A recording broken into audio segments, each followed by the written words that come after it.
Bom dia! Tudo bem, meus irmãos? Que alegria vê-los novamente, que alegria estar aqui junto com vocês. Trago aqui então um abraço da nossa igreja, IPI Cidade Jardim.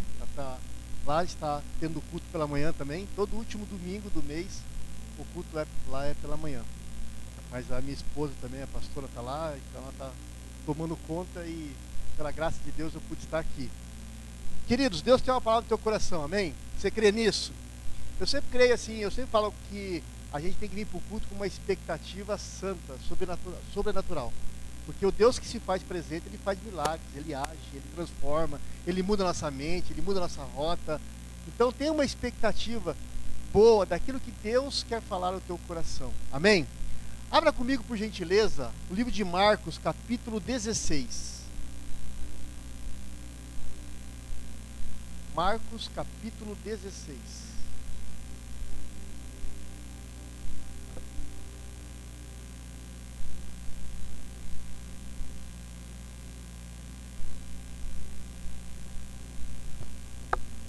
Todos acharam?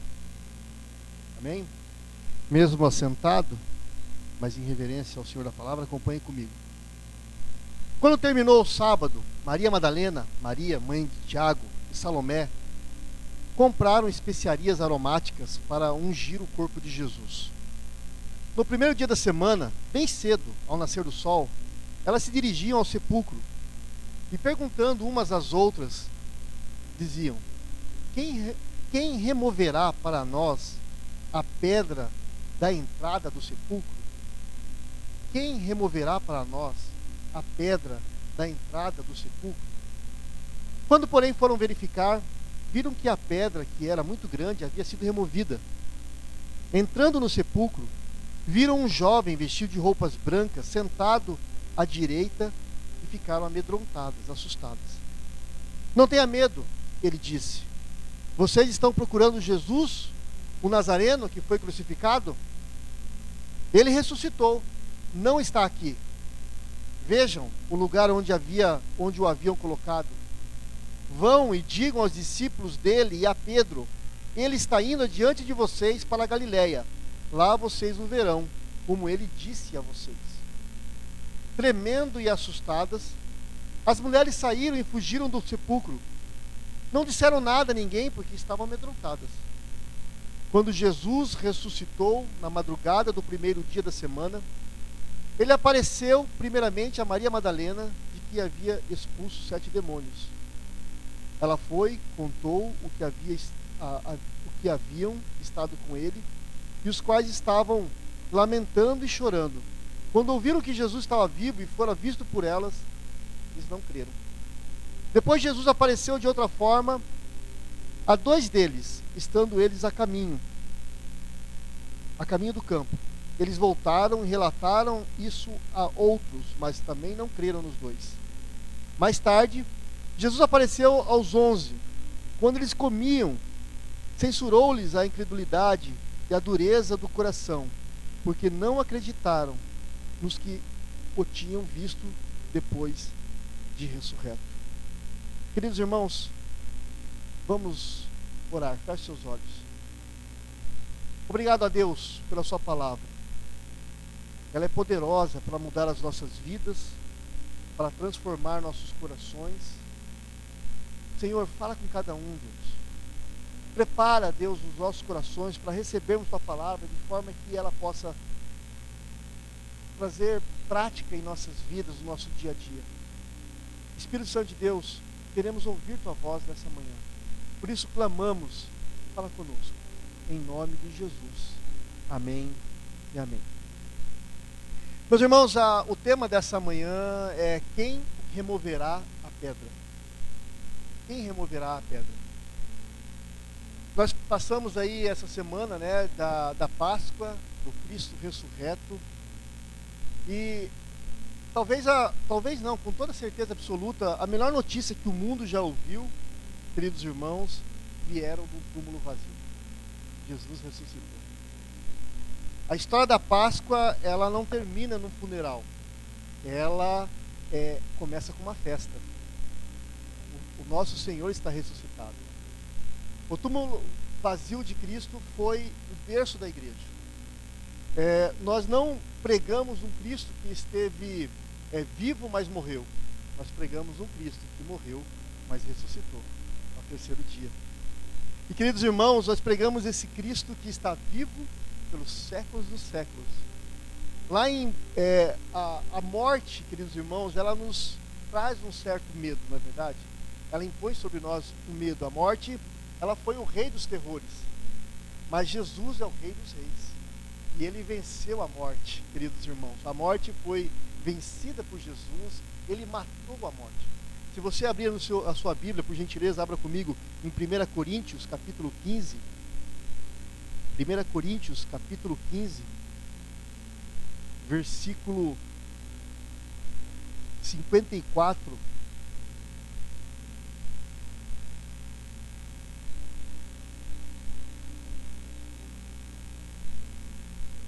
(56) e 57. 54, 1 Coríntios 15, diz assim, versículo 54.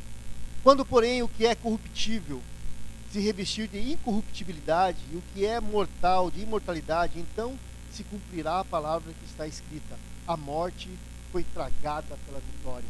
Onde está, ó morte, a sua vitória? Onde está, ó morte, o seu aguilhão?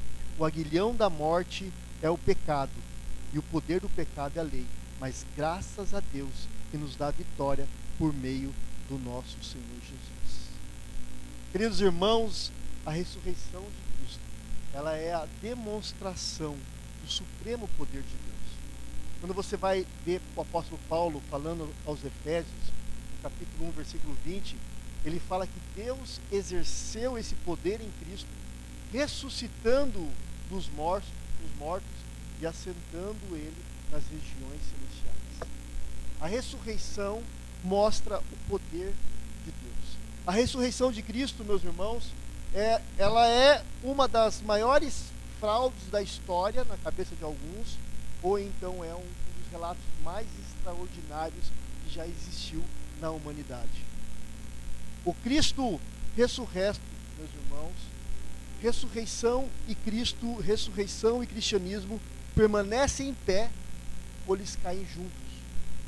Se Cristo não tivesse ressuscitado, de nada adiantaria estarmos aqui. Sem a ressurreição de Cristo, meus irmãos, o cristianismo seria apenas uma religião vazia, sem esperança. O próprio apóstolo Paulo, meus irmãos, em 1 Coríntios capítulo 14, ele disse: se Cristo não tivesse ressuscitado, a nossa fé seria em vão. Por que você vai crer em alguém que já morreu? Se Cristo não tivesse ressuscitado, o apóstolo Paulo diz que a nossa pregação seria inútil. Não serviria para nada, porque não mudou a vida dele, não mudaria a nossa.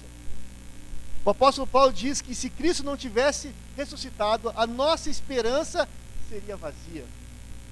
Nós sabemos, meus irmãos, que quando morremos, queridos irmãos, é o início da nossa vida. Aqui é apenas o jogo treino, a volta de aquecimento, porque a vida verdadeira estará com o nosso Senhor.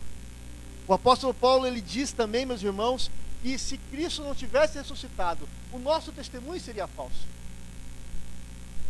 Ele diz também, meus irmãos, que seríamos os mais infelizes de todos os homens. Sem a ressurreição de Cristo, queridos irmãos, essa história seria apenas mais um engodo, uma farsa, uma mentira. E uma mentira, então, teria salvado o mundo. Mas o fato é que a grande diferença entre o cristianismo, meus irmãos, e as grandes religiões do mundo, queridos irmãos, é que você vai no túmulo de Jesus, está vazio. Você vai no túmulo de Buda, de Confúcio, de Maomé, de Allan Kardec, lá os ossos já foram retirados e guardados. Mas o túmulo do nosso Senhor está vazio, porque ele venceu a morte e vivo está pelos séculos dos séculos. Lá em Apocalipse capítulo 1, versículo 18 diz, ele diz: eu sou aquele que estive morto, mas agora estou vivo pelos séculos dos séculos e tenho as chaves da morte e do inferno. A ressurreição de Cristo, meus irmãos, de Jesus, é um fato histórico. E ele é robustamente comprovado. Adversários tentaram apagar esse acontecimento grandioso, dizendo que Jesus não havia morrido na cruz, ele estava apenas grogue, machucado, e depois ele pegou e se levantou do túmulo e saiu andando e foi embora, e ninguém mais viu ele. Alguns alegaram que ainda os discípulos subornaram ali os guardas e roubaram o seu corpo e esconderam. Alguns ainda tiveram a audácia de falar durante a história do cristianismo que as mulheres foram no túmulo errado. Por isso que não encontraram Jesus. Finalmente, alguns declararam que os romanos foram que removeram o corpo de Jesus para outro túmulo.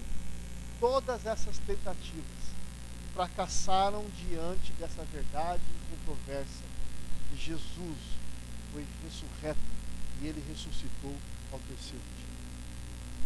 Maria Madalena, meus irmãos, Jesus apareceu para Maria Madalena como ressurreto. Ela não o reconheceu, achou que era um jardineiro.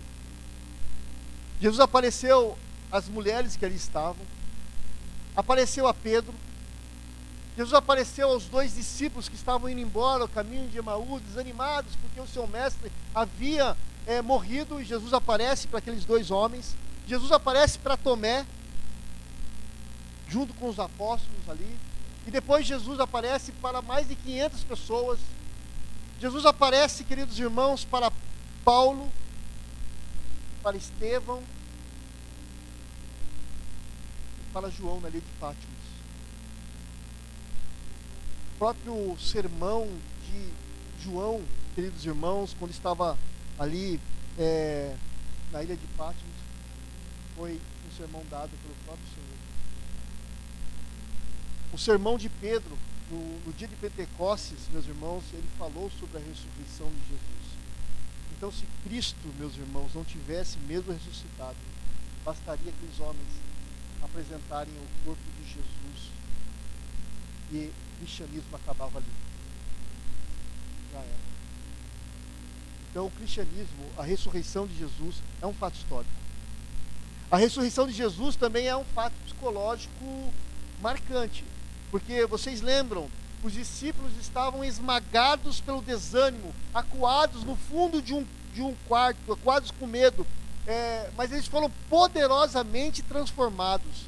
Eles tornaram-se homens valentes, ousados, poderosos no seu testemunho, e enfrentaram ameaças, açoites, queridos irmãos, prisões, mortes e o martírio, sem jamais recuar. Eles não teriam morrido por uma mentira, com certeza não. A mudança dos discípulos, meus irmãos, muitos discípulos morreram como mártires por conta dessa verdade. E ao longo dos 4 primeiros séculos do cristianismo, meus irmãos, não só os discípulos, mas uma multidão de pessoas, de crentes, morreram nas arenas. Alguns foram pendurados de cabeça para baixo, morreram a flechadas. O apóstolo Pedro, André, Tiago, Filipe, Bartolomeu, Tiago, filho de Alfeu, Simão, o Zelote, esses foram crucificados. Simão Pedro crucificado de cabeça para baixo, porque ele disse que não era digno de ser crucificado como seu Senhor, e pediu que fosse então crucificado de cabeça para baixo. Tomé foi morto por uma lança. Mateus, queridos irmãos, foi morto por uma espada. Tadeu foi morto por flechas. João, filho de Zebedeu, foi banido para a ilha de Patmos. A ressurreição, queridos irmãos, mudou a vida daqueles homens. E ela tem que mudar a minha vida e a sua vida. A ressurreição também de Jesus é ainda um fato sociológico, porque a igreja cristã ela foi estabelecida sobre a rocha dessa verdade, que Cristo ressuscitou. E gente de todas as nações, línguas, povos, tribos, uniam-se em torno dessa verdade suprema. O túmulo vazio de Cristo é o berço da igreja cristã. Nós aprendemos algumas coisas aqui, meus irmãos. Essas mulheres que acompanhavam Jesus desde a Galileia, elas subiram ao Calvário Elas assistiram o sepultamento e agora elas voltam no outro dia. Elas voltam no arraiar do primeiro dia da semana ao túmulo de Jesus. Elas levam aromas para embalsamar o corpo. A cruz havia destroçado as suas esperanças. O seu amigo, o seu ajudador estava morto. E elas iriam então ungir o corpo de um cadáver de Jesus de Nazaré. Elas não aguardavam a ressurreição. Mas chegando no túmulo, viram aquela pedra, ficaram preocupadas, quem vai tirar aquela pedra? Porque a gente não vai conseguir rolar. E quando elas chegam, vê aquela pedra removida, elas entram no túmulo e não encontram o corpo de Jesus. Essas valorosas mulheres foram as primeiras a testemunhar a grandiosidade do acontecimento, queridos irmãos. E a margem ali do túmulo vazio, que evidencia a ressurreição, porque esse túmulo não foi aberto pelo lado de fora, queridos irmãos, mas pelo lado de dentro. Esse túmulo, havia uma grande pedra tapando o túmulo, era necessário algumas pessoas para empurrá-la. Além disso, meus irmãos, havia um selo do governador garantindo a inviolabilidade daquele local, que não podia ser aberto sem o consentimento do governador. E além disso, meus irmãos, havia os guardas protegendo a porta do túmulo. Mas a despeito de tudo isso, Jesus, queridos irmãos, sai vivo em um corpo glorificado, como primícias de todos que dormem. Sabe por que primícias, meus irmãos? Porque todos nós, assim como ele ressuscitou, haveremos de ressuscitar também. Essa é a promessa. Em 1 Coríntios capítulo 6, versículo 14, diz: Deus, pelo seu poder, ressuscitou o Senhor e também nos ressuscitará. A morte não mais nos prende. O aguilhão não mais nos prende. E, queridos irmãos, Jesus, ele não foi retido pela morte. A Bíblia diz que ele não viu corrupção. Jesus matou a morte com a sua morte, arrancou o aguilhão, queridos irmãos, da morte, ao ressuscitar com o corpo em glória. E, queridos irmãos, a partir da ressurreição de Jesus, no primeiro dia da semana, o dia do Senhor, começava um novo mundo, uma nova história para cada um de nós. Cada um de nós agora, nós temos uma nova história a partir daquele momento. Triunfamos sobre a morte. E a mensagem dos anjos aparece para aquelas mulheres, meus irmãos, naquele momento. Ele dá duas mensagens. A primeira, ele trata de uma pergunta, um tom de censura. Porque ele diz assim: olha, por que buscais entre os mortos que está vivo? Jesus ressuscitou. Aquelas mulheres não tinham entendido isso. A Páscoa não terminou com um funeral, mas numa festa gloriosa de ressurreição. E os anjos dizem: vocês não lembraram do que Jesus havia dito? E essa é a segunda mensagem dos anjos, que os anjos fazem com que essas mulheres percebam que Jesus havia ressuscitado. Ele diz: olha, lembrai-vos de como vos preveniu, estando ainda na Galiléia, quando disse: importa que o Filho do Homem seja entregue nas mãos dos pecadores, seja crucificado e ressuscite ao terceiro dia. Os anjos lembraram ela da mensagem de Jesus, que Jesus haviam dito.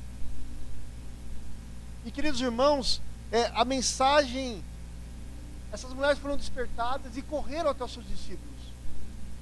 E quando elas falam para os discípulos, eles receberam essa mensagem com incredulidade. Eles não acreditaram nela. Haviam andado 3 anos com Jesus, caminhando com Ele. Veja como nós somos. Deus faz coisas nas nossas vidas. Deus transforma os nossos corações. Deus abre portas. Deus nos abençoa. E muitas vezes a gente ainda é incrédulo. Não confia. Não lembra daquilo que Ele fez. E essas mulheres chegaram, Maria Madalena, Joana e Maria, mãe de Tiago, e as demais que estavam com ela, foram até os apóstolos, os 11 apóstolos, e após eles ouvirem a mensagem das mulheres, para eles soaram como delírio, como maluquice, essas mulheres. O texto aqui, o grego, a palavra grega é eleros, que é delírio. Essas mulheres, queridos irmãos, elas foram tidas pelos apóstolos naquele momento como uma tolice, uma fofoca, que elas estavam impactadas com a morte de Jesus, meus irmãos. Os discípulos não aceitaram aquela palavra. Agora veja, queridos irmãos, essas mulheres, elas amavam a Jesus. Elas, assim como os discípulos, eles sofreram com Cristo nos momentos mais difíceis. Eles estiveram com Ele o máximo possível, até o momento que deu. Mas os discípulos, eles não receberam essa palavra. As mulheres não haviam acreditado naquele momento, porque havia algo tapando a pedra dos seus corações. Por isso, naquela hora, a única preocupação que tomava o coração daquelas mulheres era não se Jesus tinha ressuscitado, mas quem vai tirar a pedra para nós antes de chegar até o morto? Quando elas chegam lá, meus irmãos, a pedra já havia sido removida, Jesus ressuscitado, e esse fato nos ensina algumas coisas. E muitas vezes, meus irmãos, que nós precisamos remover não as pedras que estão nos nossos obstáculos, mas as pedras dos nossos corações, que não nos deixam enxergar as verdades de Cristo e da sua palavra. E uma das pedras que eu percebo aqui, meus irmãos, que precisavam ser removidas daqueles homens e mulheres, que talvez seja removida da minha vida e da sua vida, é a pedra da incredulidade. Precisa ser retirada dos nossos corações, a incredulidade. Nós estamos vivendo um tempo, meus irmãos, onde está tanto absurdo no meio da igreja, é ou não é? Tanta coisa, que as pessoas começam a misturar as coisas e acham que isso é tudo bobeira, e deixa Jesus de lado e não começa mais a acreditar nas coisas. O próprio Jesus mesmo, ele fala a respeito dela, quando encontra com as demais mulheres. No versículo 14 de João 16, diz, olha, e ele os repreendeu por não terem fé, por teimarem em não acreditar no que haviam contado os que tinham visto ressuscitado. A incredulidade, meus irmãos, é fruto de uma realidade sólida. Jesus morreu. Então, para muitos não tem mais jeito. Sabe aquela palavra do médico que diz para você, você não tem mais chance, essa cura vai te levar à morte? E a pessoa então se apega a essa palavra e esquece que serve um Deus todo-poderoso, que muda as situações e condições, que traz à existência o que não existe através do poder da sua palavra.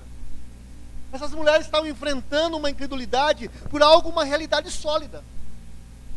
Talvez alguém já falou para você, seu casamento não tem mais jeito. Tira a fé da incredulidade. Tem sim, porque o Senhor é aquele que transforma casamentos. A tua vida financeira não tem mais jeito. Tem sim, porque é o Senhor que conduz a minha vida e Ele pode mudar todas as coisas.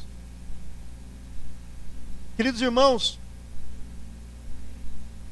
a incredulidade não permitiu que esses irmãos lembrassem e confiassem nas promessas e muito menos acreditassem nos relatos da aparição dele. Às vezes nós escutamos coisas que tiram a nossa fé, que nos desanimam, que nos deixam para baixo, não nos deixam ver o Deus poderoso que nós servimos. Rui Barbosa, ele afirmou, infeliz é o povo cuja esperança se perdeu e cuja fé foi petrificada. A morte era visível demais. Por isso o foco estava na pedra do sepulcro e não na pedra do coração, e não na ressurreição.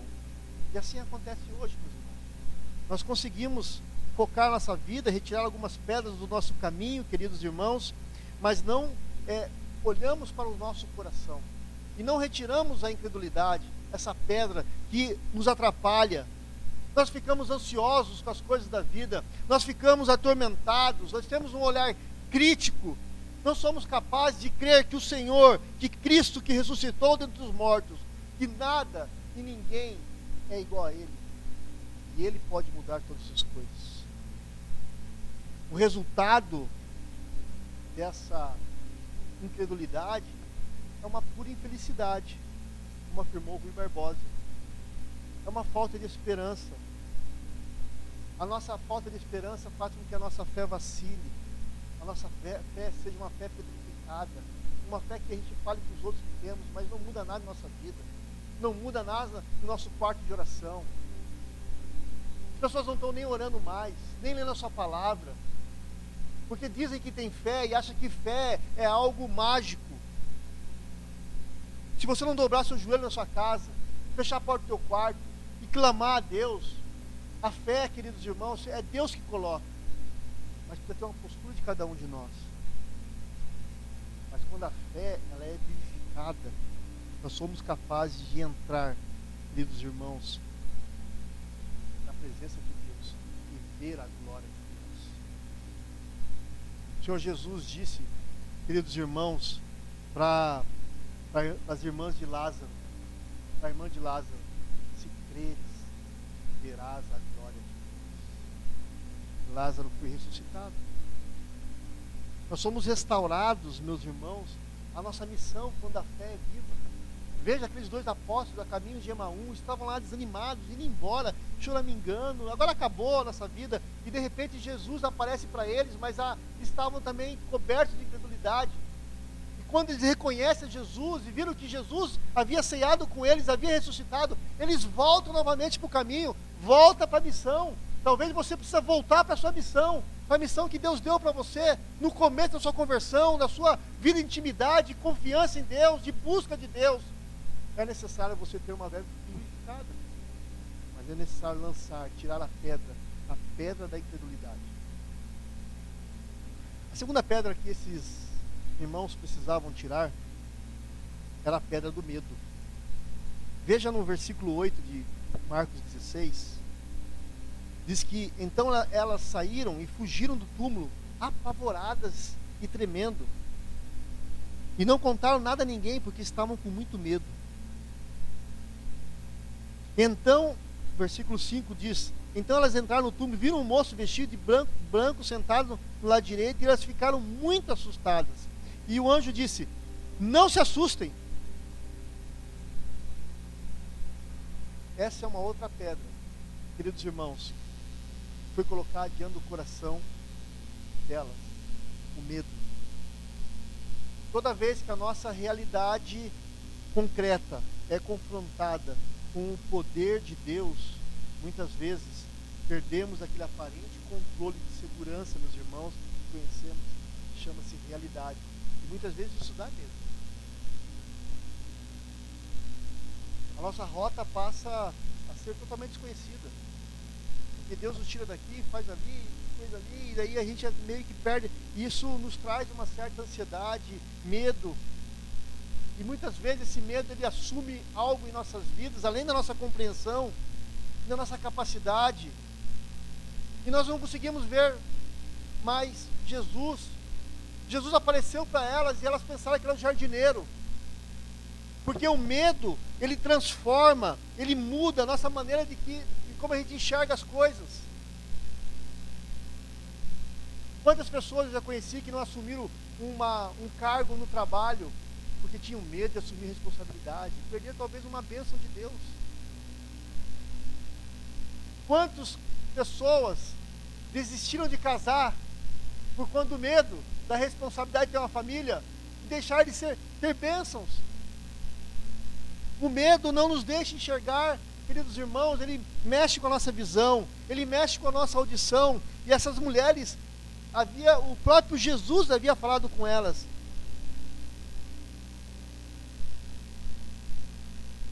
preciso retirar nessa manhã a pedra do medo. Eu não sei, talvez você tenha medo de algo que esteja prejudicando a sua vida.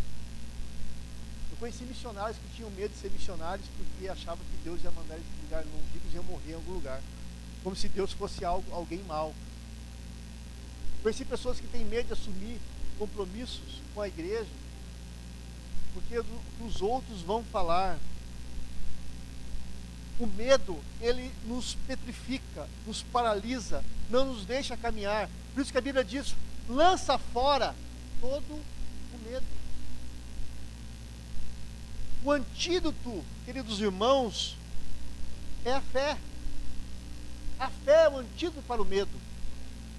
Quando cremos no poder e na grandeza de Deus, que vai muito além dos limites dos nossos pensamentos, que Ele faz infinitamente mais do que pedimos ou pensamos, meus irmãos, naquela pequena realidade que nós temos, o medo vai embora. Porque sabemos ao Deus que servimos, o Deus que temos, o Deus grandioso, que traz à existência o que não existe, através do poder da sua palavra. Se Ele quiser mudar uma situação, Ele fala assim, ó. É Ele que fala, câncer, vai embora. É Ele que fala, enfermidade, suma. É Ele que fala, morto, ressuscite. Mas o medo não nos deixa crer. O medo nos paralisa. Faz com que nós ficamos como os discípulos, antes de serem cheios do Espírito Santo, acuados em uma sala, com medo daquilo que poderia acontecer com eles. Mas quando eles são libertados pelo medo, cheios do Espírito Santo, eles se transformaram em homens e mulheres poderosos e morreram por essa causa. Hoje o Senhor está dizendo: não temas, crê somente. Não temas, crê somente. Eu não sei o que está acontecendo com a sua vida e o medo talvez você esteja assumindo, mas Deus está dizendo: não temas, crê somente. A terceira pedra da nossa percepção distorcida de Jesus, daquela situação, é a pedra da dor. Queridos irmãos, Maria Madalena, ela só conseguiu ver um jardineiro. A dor era tanta. Ela chegou para aquele anjo e disse: Senhor, onde você colocou o corpo? Me dá ele. Mas era o próprio Senhor que estava ali. Ela viu um jardineiro, não conseguiu enxergar o próprio mestre. Maria Madalena, queridos irmãos, enquanto estava preocupada com o corpo de Jesus, com o desaparecimento daquele corpo, chorava pela maldade humana de alguém que poderia ter pego aquele além de matá-lo, pego aquele corpo e feito alguma coisa com ele. E o interessante aqui é que como somos capazes, meus irmãos, de enxergar a realidade não como de fato ela é, quando a dor assume as nossas vidas. Quando os sentimentos tomam conta das nossas vidas. Quando as emoções e as marcas da vida, elas sobressaem a nossa fé. Quantas pessoas, por conta da dor, pararam no passado? Não conseguem caminhar. Não conseguem perdoar. Não conseguem sair de uma situação de perda. Não conseguem viver, porque a dor está ali. Não conseguem ter esperança, porque a dor está ali. E é necessário tirarmos a pedra da dor, que muitas vezes elas não nos deixam enxergar Jesus. A psicologia, meus irmãos, ela ensina que a realidade que vemos é uma leitura interpretada, não uma visão objetiva da verdade. Então, conforme a dor está assumindo o controle na sua vida, você começa a ver realidades que não são verdade. E não consegue enxergar daí a verdade. É por isso que às vezes a pedra que precisamos que seja removida da nossa fé é a pedra da interpretação que nós temos de Deus. A dor não nos deixa ver Deus tão grande como Ele é. A dor não nos deixa ver as pessoas como elas são. A dor não deixa vivermos a fé da maneira que devemos viver. A dor não nos deixa vivermos a igreja de Jesus, pois estamos apenas enxergando o jardineiro, onde devíamos enxergar o nosso Senhor Jesus nas situações das nossas vidas. Qual é a dor que está te consumindo? Qual é a pedra? Como é o nome dessa pedra, dessa dor está te consumindo e você precisa deixar para trás. Talvez você precise se perdoar de algo passado. Deus já te perdoou, mas aquilo ali te consome, te corrói, não te deixa viver o melhor de Deus. Jesus, quando ele chamou Maria, ele não chamou Maria apenas pelo nome, ele falou Mariã. E essa expressão é uma expressão carinhosa, de Mariazinha.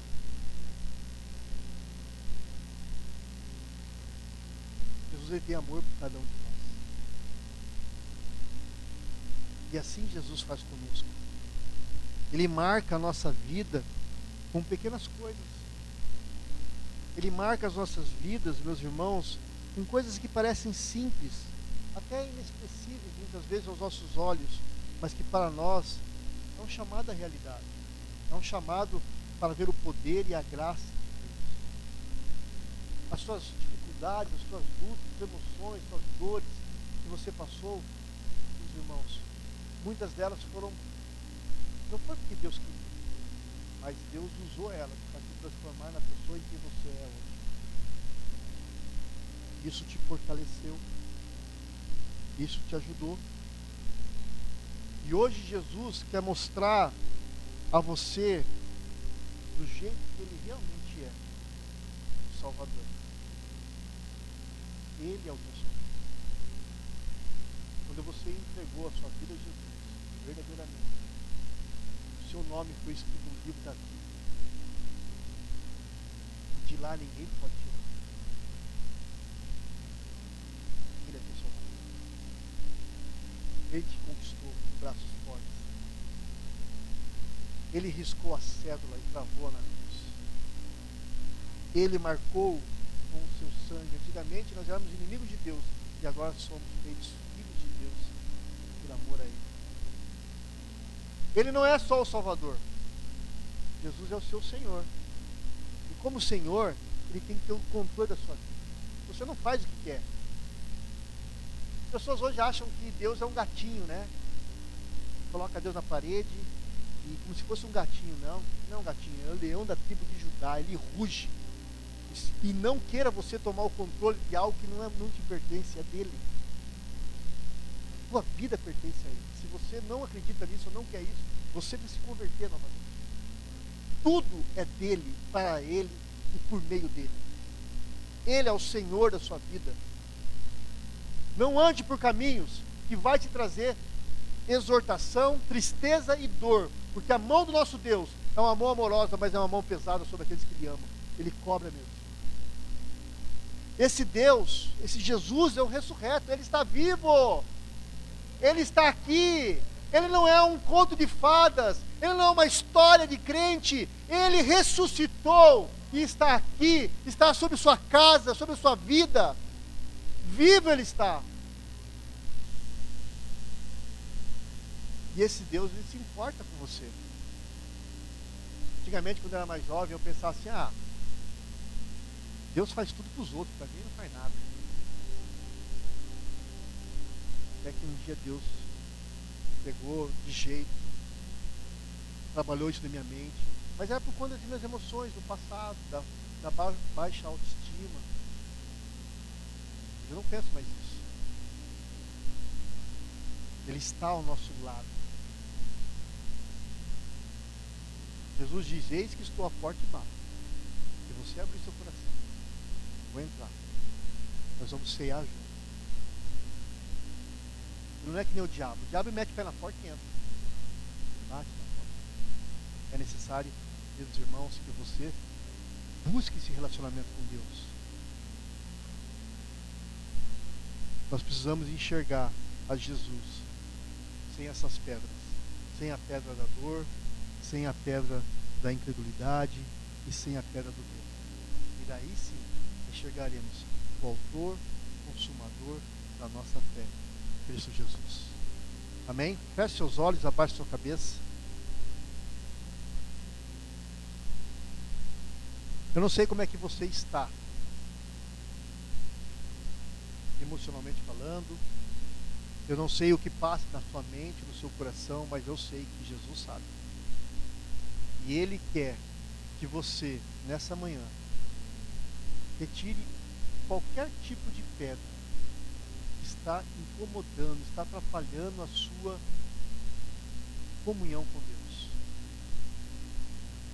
Talvez eu esteja falando aqui nessa manhã para pessoas que estão fracas da fé. Não estão mais sentindo o poder de Deus, não estão mais sentindo vontade de ler a Bíblia, não estão mais sentindo vontade de estar na igreja. Começou a ter um olhar crítico das coisas.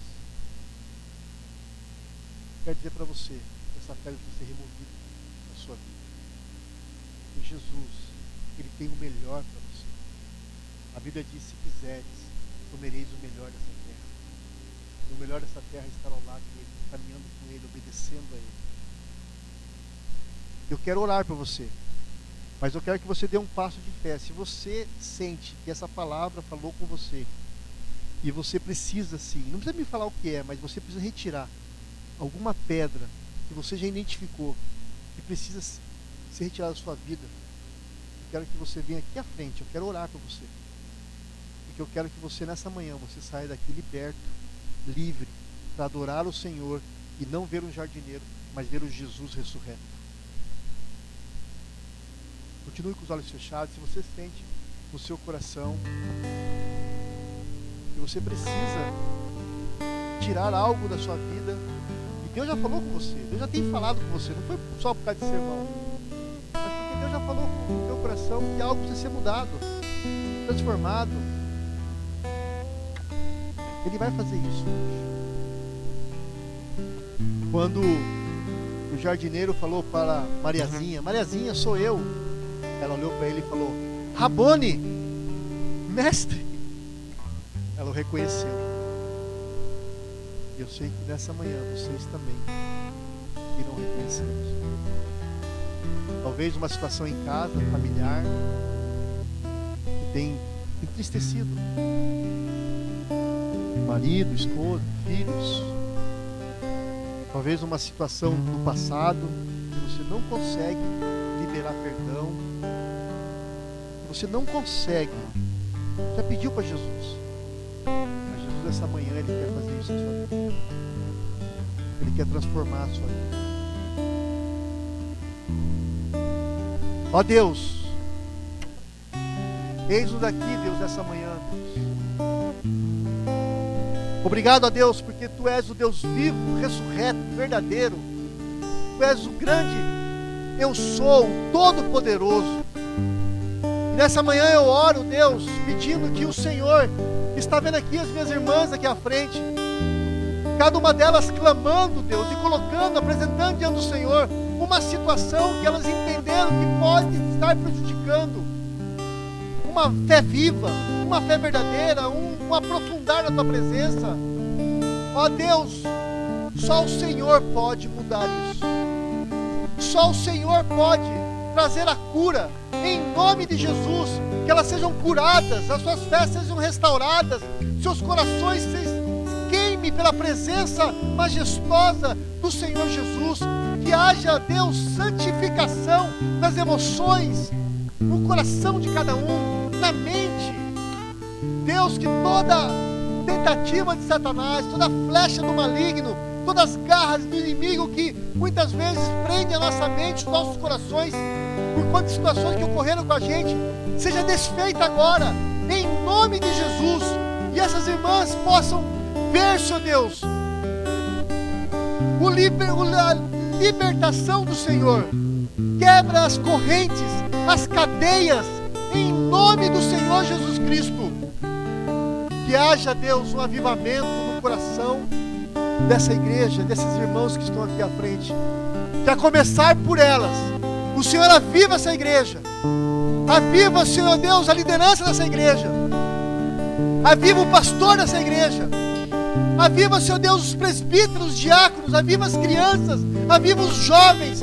Deus, nós não queremos viver aquém daquilo para o qual nós fomos criados.